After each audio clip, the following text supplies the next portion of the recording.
యావత్ మీడియా సాక్షిగా ఇలా తడి బట్టలతోని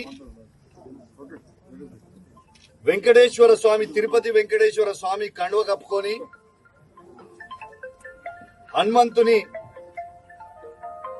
కొండగట్టు హనుమంతుని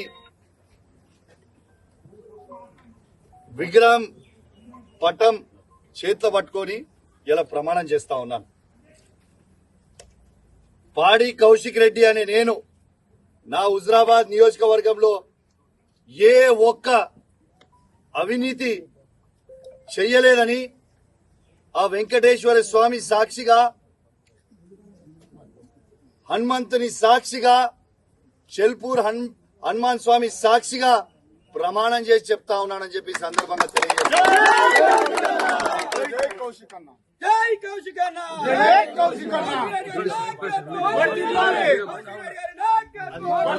ఎలక్ట్రానిక్ మీడియా, ప్రింట్ మీడియా మిత్రులందరికీ కూడా పేరు పేరున నమస్కారాలు తెలియజేస్తా ఉన్నాను.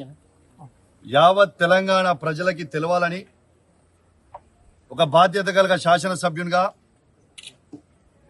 ఆడికి చెల్పూర్ హనుమాన్ టెంపుల్ కి లా అండ్ ఆర్డర్ ప్రాబ్లం అవుతుంది, దయచేసి మీరు పోవద్దు అని పోలీసు వాళ్ళు చెప్తే చట్టాన్ని గౌరవించి ఆడికి పోనీయకపోయినప్పటికీ నా ఇంట్లోనే వెంకటేశ్వర స్వామి, తిరుపతి వెంకటేశ్వర స్వామి కండువ కప్పుకొని హనుమంతుని పటం పట్టుకొని ఇలా మీ మీడియా సాక్షిగా తడి బట్టలతోని స్నానం చేసి నేను ఎటు విధంగా ఎక్కడ కూడా నేను అవినీతికి పాలు పడలేదు అని ఇలా స్వయంగా నిరూపించిన అని చెప్పి సందర్భంగా తెలియజేస్తా ఉన్నాను.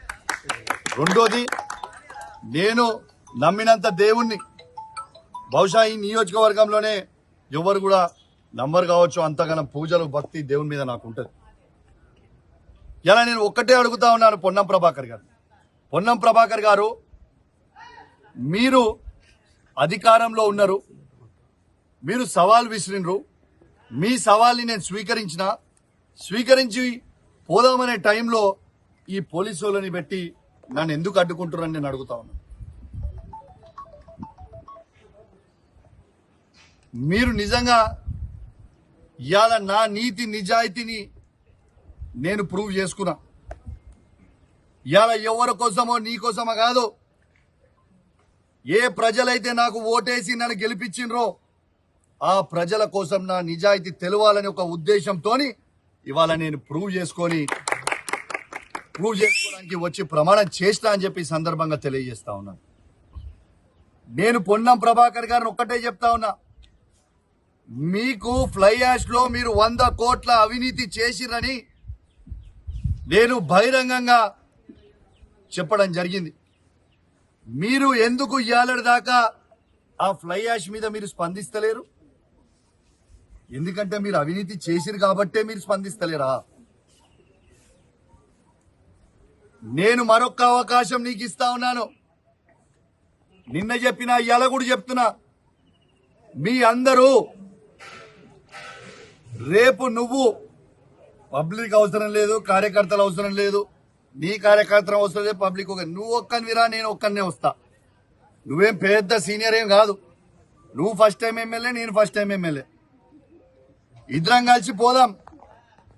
నువ్వు ఈ 100 కోట్ల అవినీతి చెయ్యలేదని ప్రమాణం చేయి, నేను నీకు బహిరంగంగా క్షమాపణ చెప్తా. ప్లస్ నువ్వు ఫ్లై యాష్ తో పాటు ఓవర్లోడ్ లారీలను ఎందుకు ఆపుతలేరు? ఆ ఓవర్లోడ్ పోయే లారీలో నాకు ₹1 కూడా నేను తీసుకోలేదు, నాకు సంబంధం లేదు అనేది నువ్వు ప్రమాణం చేయాలి. ట్రాన్స్పోర్ట్ మినిస్టర్ గా నువ్వు ప్రమాణం చేస్తే నేను క్షమాపణ చెప్తా. ఓవర్లోడ్ లారీలు పోతలేవు అని చెప్పే దమ్ము ధైర్యం నీకుందా? రెడ్ హ్యాండెడ్ గా నా దగ్గర ఉంది, నేను చూపిస్తా. కాబట్టి నేను దయచేసి రేపు కూడా పొన్నం ప్రభాకర్ గారు నాలాగా నేను ఎట్లయితే నా నిజాయితీ నిరూపించుకున్నా ఇవాళ రేపు పొన్నం ప్రభాకర్ గారు వెంకటేశ్వర స్వామి సాక్షిగా రేపు వచ్చి ప్రమాణం చేస్తారని నేను అనుకుంటా ఉన్నాను. రేపు నేను మాత్రం ఖచ్చితంగా అపోలో టిటిడి వెంకటేశ్వర స్వామి టెంపుల్ దగ్గరికి నేను ఖచ్చితంగా పోతాను. రేపాడ నీకోసం 11 గంటలకి వెయిట్ చేస్తాను. మీరు ఖచ్చితంగా వస్తారని ఆశిస్తా ఉన్నాను. ప్రభుత్వం మీదే, పోలీసులతో నన్ను అరెస్ట్ చేపియొద్దు, మీరు కూడా అరెస్ట్ కావద్దు. మీరు ఎందుకంటే ప్రభుత్వం మీరే, మంత్రి మీరే, ఏం లొల్లి లేదు. మొత్తం సెక్యూరిటీ పెట్టు, అందరినీ సెక్యూరిటీ పెట్టుకొని మన ఇద్దరమే వయసొద్దాం. టెంపుల్ లోపలికి పూజారులు ఉంటారు, ఆడ వయసొద్దాం. తడి బట్టలు ఇద్దరం ఆడే గుళ్ళనే స్నానం చేద్దాం, ఇద్దరం లోపలికి పోయి ప్రమాణం చేద్దామని తెలియజేస్తా ఉన్నాను. నేను సిపి గారిని ఇంకొకటి కూడా కోరుతా ఉన్నాను.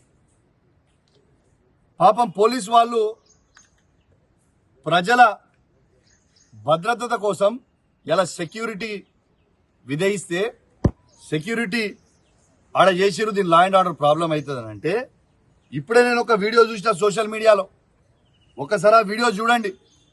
జమ్మికుంట ఎస్ఐ రాజేష్ గారి మీదకి ఏ విధంగా కాంగ్రెస్ గుండాలు ఏ విధంగా ప్రవర్తిస్తున్నారో ఒక్కసారి మీరు చూడండి.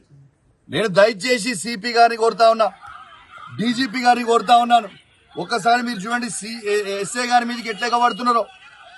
ఖచ్చితంగా కొట్టనికే పోతున్నారు ఎస్ఐని. నేను డీజీపీ గారిని, సిపి గారిని, ఐజీ గారిని కోరుతా ఉన్నా,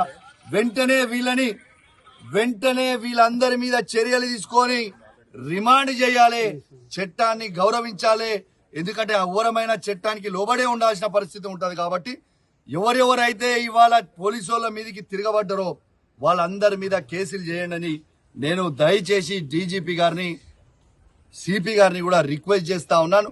పోలీస్ డ్రెస్ ని కాపాడాలని, మీరు పోలీసుకున్న విలువలని మీరు కాపాడాలని సిపి గారిని నేను డిమాండ్ చేస్తా ఉన్నాను. దయచేసి ఖచ్చితంగా వాళ్ళ మీద కేసులు పెట్టి అరెస్ట్ చేయాలని నేను డిమాండ్ చేస్తూ సెలవు తీసుకుంటా ఉన్నాను. జై తెలంగాణ, జై కేసీఆర్.